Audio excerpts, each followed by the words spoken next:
Tapi kalau Amerika nggak turun tangan, kita nggak tahu sampai kapan Belanda bercokol. Mungkin Belanda tahun 70 masih di sini, mungkin tahun 80 masih di sini kayak di Afrika Selatan.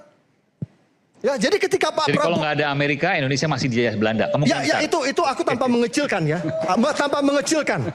Tapi peran Amerika besar sekali yang bikin Belanda pulang kampung waktu itu. Jadi ketika Pak Prabowo waktu itu ngomong, jangan lupakan jasa Amerika. Betul. Pak Prabowo tuh ngomongnya karena dia ngerti sejarah.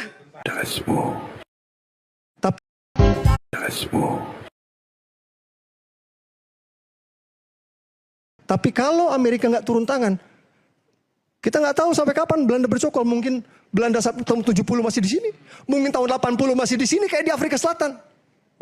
Ya, jadi ketika Pak Prabowo, kalau nggak ada Amerika, Indonesia masih dijajah Belanda. Ya, itu aku tanpa mengecilkan ya, tanpa mengecilkan.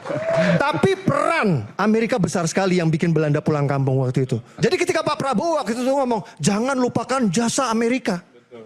Pak Prabowo tuh ngomongnya karena dia ngerti sejarah.